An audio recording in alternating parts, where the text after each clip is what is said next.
ओम शांति। आज बाबा के 26 अप्रैल के महावाक्य हैं। बाबा ने कहा, मीठे बच्चे, शरीर निर्वाह अर्थ कर्म करते हुए बेहद की उन्नति करो।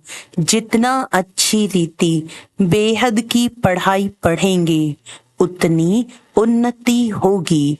प्रश्न है, तुम बच्चे जो बेहद की पढ़ाई पढ़ रहे हो, इसमें सबसे ऊंच डिफिकल्ट सब्जेक्ट कौन सी है? उत्तर है, इस पढ़ाई में सबसे ऊंची सब्जेक्ट है भाई भाई की दृष्टि पक्की करना। बाप ने ज्ञान का जो तीसरा नेत्र दिया है, उस नेत्र से आत्मा भाई भाई को देखो। जरा भी आंखें धोखा न दे। किसी भी देहधारी के नाम रूप में बुद्धि न जाए। बुद्धि में जरा भी विकारी छीछी संकल्प न चले। यह है मेहनत। इस सब्जेक्ट में पास होने वाले विश्व का मालिक बन जाएंगे। ओम शांति। बेहद का बाप बैठ बेहद के बच्चों को समझाते हैं। हर एक बात एक हद की होती है, दूसरी बेहद की भी होती है। इतना समय तुम हद में थे, अब बेहद में हो। तुम्हारी पढ़ाई भी बेहद की है। बेहद की बादशाही के लिए पढ़ाई है। इससे बड़ी पढ़ाई कोई होती नहीं। कौन पढ़ाते हैं? बेहद का बाप भगवान। शरीर निर्वाह अर्थ भी सब कुछ करना है, फिर अपनी उन्नति के लिए भी कुछ करना होता है। बहुत लोग नौकरी करते भी उन्नति के लिए पढ़ते रहते हैं। वहाँ है हद की उन्नति, यहाँ बेहद बाप के पास है बेहद की उन्नति।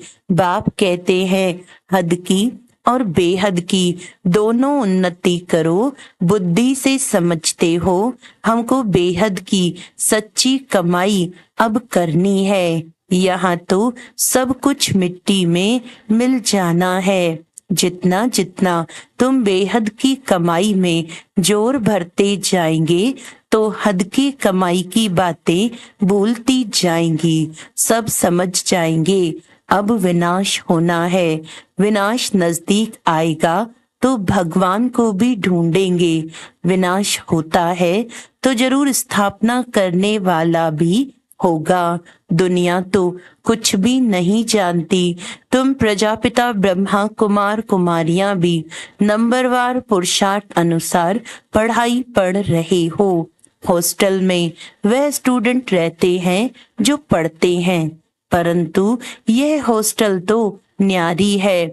इस हॉस्टल में तो कोई ऐसे ही रहते हैं जो शुरू में चले आए वह रह गए हैं, ऐसे ही आ गए, वैरायटी आ गए।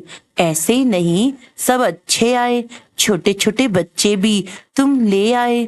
तुम बच्चों को भी संभालते थे, फिर उनमें कितने चले गए। बगीचे में फूल भी देखो, पक्षी भी देखो, कैसे टिकलू टिकलू करते हैं। ये मनुष्य सृष्टि भी इस समय ऐसे है। हमारे में कोई सभ्यता नहीं थी। सभ्यता वालों की महिमा गाते थे, कहते थे हम निर्गुण हारे में कोई गुण नहीं।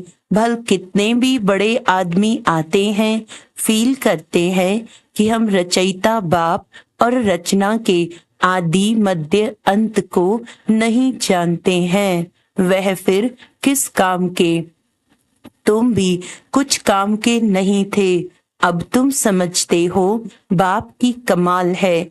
बाप विश्व का मालिक बनाते हैं। जो राजाई हमसे कोई भी छीन नहीं सकते, जरा भी कोई विघन डाल न सके। क्या से हम क्या बनते हैं, तो ऐसे बाप की श्रीमत पर जरूर चलना चाहिए। भल दुनिया में कितनी गिलानी हंगामे आदि होते हैं, यह कोई नई बात नहीं है। 5000 वर्ष पहले भी हुआ था। शास्त्रों में भी है, बच्चों को बताया है। ये जो भक्ति मार्ग के शास्त्र हैं, वह फिर भक्ति मार्ग में पढ़ेंगे। इस समय तुम ज्ञान से सुख धाम में जाते हो, उसके लिए पूरा पुरुषार्थ करना चाहिए। जितना अब पुरुषार्थ करेंगे उतना कल्प कल्प होगा। अपने अंदर जांच करनी है, कहाँ तक हम ऊंच पद पाएंगे। यह तो हर एक स्टूडेंट समझ सकते हैं कि हम जितना अच्छा पढ़ेंगे उतना ऊंच जाएंगे। ये हमसे होशियार हैं, हम भी होशियार बने। व्यापारियों में भी ऐसे होता है, मैं इनसे ऊपर जाऊं यानी होशियार बनूं। अल्पकाल सुख के लिए मेहनत करते हैं।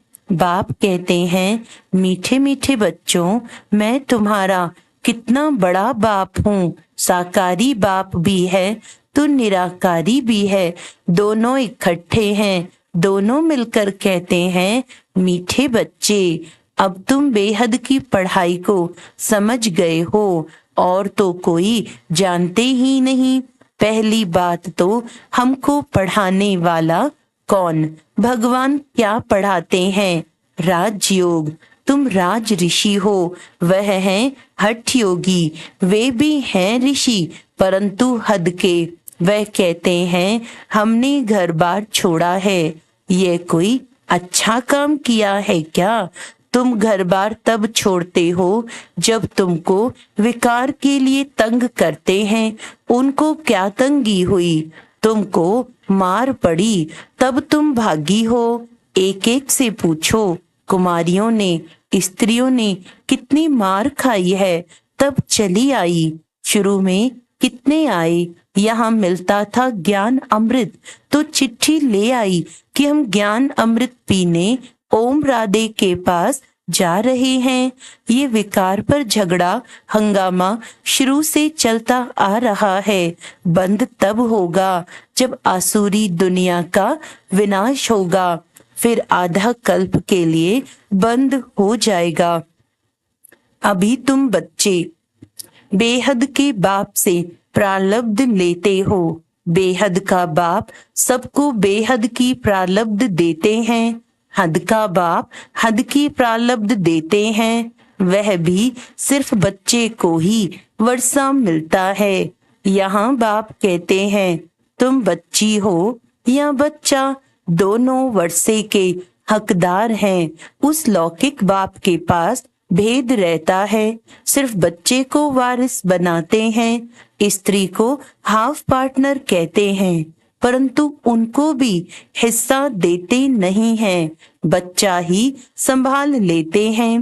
बाप का बच्चों में मोह रहता है। यह बाप तो कायदे अनुसार सभी बच्चों अर्थात आत्माओं को वर्षा देते हैं। यहाँ बच्चे वे बच्ची के भेद का मालूम ही नहीं है। तुम कितने सुख का वर्षा बेहद के बाप से लेते हो, फिर भी पूरा पढ़ते नहीं, पढ़ाई को छोड़ देते हैं। बच्चियां लिखती हैं, बाबा फलाने ने ब्लड से लिख कर दिया है, अब नहीं आता है। ब्लड से भी लिखते हैं, बाबा आप प्यार करो व ठुकराओ, हम आपको कभी छोड़ेंगे नहीं। परंतु परवरिश लेकर फिर भी चले ही जाते हैं। बाप ने समझाया है, ये सब ड्रामा है, कोई आश्चर्यवत भागंती होंगे। यहाँ बैठे हैं तो निश्चय है, ऐसे बेहद के बाप को हम कैसे छोड़ें। यह तो पढ़ाई भी है, गारंटी भी करते हैं हम साथ ले जाएंगे। सतयुग आदि में इतने सब मनुष्य नहीं थे, अभी संगम पर सभी मनुष्य हैं। सतयुग में बहुत थोड़े होंगे, इतने सब धर्म वाले कोई भी नहीं रहेंगे। उसकी सारी तैयारी हो रही है। ये शरीर छोड़ शांति धाम चले जाएंगे। हिसाब किताब चुकतू कर जहां से आए हैं पाठ बजाने वहां चले जाएंगे। वह तो होता है 2 घंटे का नाटक, यह है बेहद का नाटक। तुम जानते हो हम उस घर के रहवासी हैं और हैं भी एक बाप के बच्चे। रहने का स्थान है निर्वाण धाम, वाणी से परे, वहां आवाज होता नहीं। मनुष्य समझते हैं ब्रह्म में लीन हो जाते हैं। बाबा कहते हैं आत्मा अविनाशी है, उनका कभी विनाश हो ना सके। कितनी जीव आत्माएं हैं। अविनाशी आत्मा जीव द्वारा पाठ बजाती है। सब आत्माएं ड्रामा के एक्टर्स हैं। रहने का स्थान ब्रह्मांड, वह घर है। आत्मा अंडे मिसल दिखाई पड़ती है, वहां ब्रह्मांड में उनके रहने का स्थान है। हर एक बात को अच्छी रीति समझना है। नहीं समझते हैं तो आगे चलकर आप ही समझ जाएंगे। अगर सुनते ही रहेंगे तो छोड़ देंगे तो फिर कुछ भी समझ नहीं सकेंगे। तुम बच्चे जानते हो ये पुरानी दुनिया खत्म हो, नई दुनिया स्थापन होती है। बाप कहते हैं कल तुम विश्व के मालिक थे, अब फिर तुम विश्व के मालिक बनने आए हो। गीत भी है ना, बाबा हमको ऐसा मालिक बनाते हैं जो कोई हमसे छीन ना सके। आकाश जमीन आदि पर हमारा कब्जा यानी अधिकार रहता है। इस दुनिया में देखो क्या क्या है, सब है मतलब के साथी। वहां तो ऐसे नहीं होगा जैसे लौकिक बाप बच्चों को कहते हैं ये धन माल सब कुछ तुमको देकर जाते हैं, इनको अच्छी रीति संभालना। बेहद का बाप भी कहते हैं तुमको धनमाल सब कुछ देते हैं, तुमने हमको बुलाया है पावन दुनिया में ले चलो तो जरूर पावन बनाकर विश्व का मालिक बनाऊंगा। बाप कितना युक्ति से समझाते हैं। इसका नाम ही है सहज ज्ञान और योग। सेकंड की बात है, सेकंड में मुक्ति, जीवन मुक्ति। तुम अब कितना दूरांदेशी बुद्धि हो गए हो। सेकंड की बात है, यही चिंतन होता रहे कि हम बेहद के बाप द्वारा पढ़ रहे हैं, हम अपने लिए राज्य स्थापन कर रहे हैं, तो उसमें हम ऊंच पद क्यों न पाए, कम क्यों पाए। राजधानी स्थापन होती है, उसमें भी मर्तबे होंगे ना, दास दासियां ढेर होंगे, वह भी बहुत सुख पाते हैं। साथ में महलों में रहेंगे, बच्चों आदि को संभालते होंगे, कितना सुखी होंगे। सिर्फ नाम है दास दासी। जो राजा रानी खाते वही दास दासियां भी खाते हैं, प्रजा को तो नहीं मिलता है। दास दासियों का भी बहुत मान है, परंतु उनमें भी नंबरवार हैं। तुम बच्चे सारे विश्व के मालिक बनते हो। दास दासियां तो यहाँ भी राजाओं के पास होती हैं। प्रिंसेस की जब सभा लगती है, आपस में मिलते हैं तो फूल श्रृंगार किए हुए ताज आदि सहित होते हैं। फिर उनमें भी नंबरवार बड़ी शोभनिक सभा लगती है, उसमें रानियां नहीं बैठती हैं, वे पर्दे में रहती हैं। ये सब बातें बाप समझाते हैं। तुमको प्राण दाता भी, उनको तुम प्राण दाता भी कहते हो। जीवदान देने वाला, घड़ी घड़ी शरीर छोड़ने से बचाने वाला है। वहां मरने की चिंता नहीं होती है, यहाँ कितनी चिंता रहती है। थोड़ा कुछ होता तो बुलाएंगे डॉक्टर को कि कहाँ मर ना जाए। वहां डर की बात नहीं, तुम काल पर जीत पाते हो तो कितना नशा रहना चाहिए। पढ़ाने वाले को याद करो तो भी याद की यात्रा हुई। बाप टीचर सतगुरु को याद करो तो भी ठीक है। जितना श्रीमत पर चलेंगे मनसा वाचा कर्मणा पावन बनना है। बुद्धि में विकारी संकल्प भी ना आए। वह तब होगा जब भाई भाई समझेंगे। बहन भाई समझने से भी छी छी हो जाते हैं। सबसे अधिक धोखा देने वाली ये आंखें हैं। इसीलिए बाप ने तीसरा नेत्र दिया है। तो अपने को आत्मा समझ भाई भाई को देखो।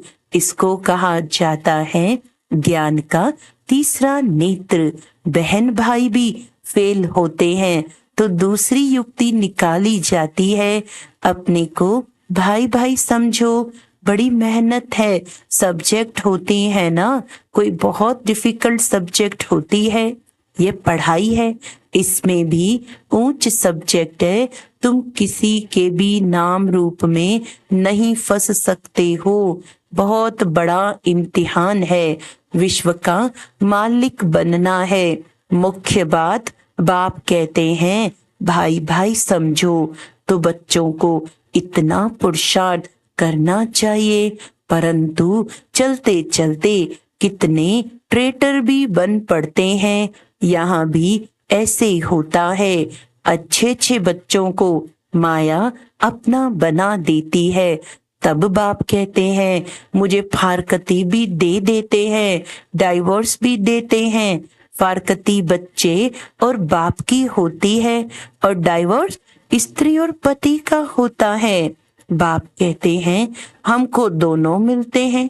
अच्छी अच्छी बच्चियां भी डाइवोर्स दे जाकर रावण की बन जाती हैं। वंडरफुल खेल है ना। माया क्या नहीं कर देती है। बाप कहते हैं माया बड़ी कड़ी है। गायन है गज को ग्राह ने खाया। बहुत गफलत कर बैठते हैं। बाप से बेअदबी करते हैं तो माया कच्चा खा लेती है। माया ऐसी है जो कोई कोई को एकदम पकड़ लेती है। अच्छा, बच्चों को कितना सुनाएं, कितना सुनाऊं। मुख्य बात है अलफ। मुसलमान भी कहते हैं सवेरे उठकर अलफ को याद करो। ये वेला सोने की नहीं है। इस उपाय से ही विकर्म विनाश होते हैं और कोई उपाय नहीं। बाप तुम बच्चों के साथ कितना वफादार है। कभी तुमको छोड़ेंगे नहीं। आए ही हैं सुधार कर साथ ले जाने। याद की यात्रा से ही तुम सतो प्रधान होंगे। उस तरफ जमा होता जाएगा। बाप कहते हैं अपना चोपड़ा रखो। कितना याद करते हैं, कितनी सर्विस करते हैं। व्यापारी लोग घाटा देखते हैं तो खबरदार रहते हैं। घाटा नहीं डालना चाहिए। कल्प कल्पांतर का घाटा पड़ जाता है।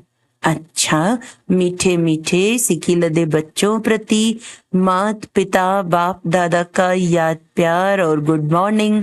रूहानी बाप की रूहानी बच्चों को नमस्ते। हम रूहानी बच्चों की रूहानी बाप दादा को याद प्यार गुड मॉर्निंग। नमस्ते नमस्ते नमस्ते जी। धारणा के लिए मुख्य सार है मनसा वाचा कर्मणा पावन बनना है। बुद्धि में विकारी संकल्प भी न आए। इसके लिए आत्मा भाई भाई हो ये अभ्यास करना है। किसी के नाम रूप में नहीं फंसना है। जैसे बाप वफादार है, बच्चों को सुधार कर साथ ले जाते हैं, ऐसे वफादार रहना है। कभी भी फारकती या डाइवोर्स नहीं देना। वरदान है सदा हल्के बन बाप के नैनों में समाने वाले सहज योगी भव। संगम युग पर जो खुशियों की खान मिलती है वह और किसी युग में नहीं मिल सकती। इस समय बाप और बच्चों का मिलन है। वर्षा है, वरदान है। वर्षा अथवा वरदान दोनों में मेहनत नहीं होती। इसीलिए आपका टाइटल ही है सहज योगी। बाप दादा बच्चों की मेहनत देख नहीं सकते। कहते हैं बच्चे अपने सब बोझ बाप को देकर खुद हल्के हो जाओ। इतने हल्के बनो जो बाप अपने नैनों पर बिठाकर साथ ले जाए। बाप से स्नेह की निशानी है सदा हल्के बन बाप की नजरों में समा जाना। स्लोगन है नेगेटिव सोचने का रास्ता बंद कर दो तो सफलता स्वरूप बन जाएंगे। अच्छा, आज का व्यक्त इशारा है संस्कार तो भिन्न भिन्न होते ही हैं और होंगे भी, लेकिन संस्कारों को टकराना या किनारा करके स्वयं को सेफ रखना ये अपने ऊपर है। कुछ भी हो जाता है तो अगर कोई का संस्कार ऐसा है तो दूसरा ताली नहीं बजावे, चाहे वे बदलते हैं या नहीं बदलते हैं, लेकिन आप तो बदल सकते हो ना। अगर हरेक अपने को चेंज करे, समाने की शक्ति धारण करे, तो दूसरे का संस्कार भी अवश्य शीतल हो जाएगा। अच्छा, ओम शांति।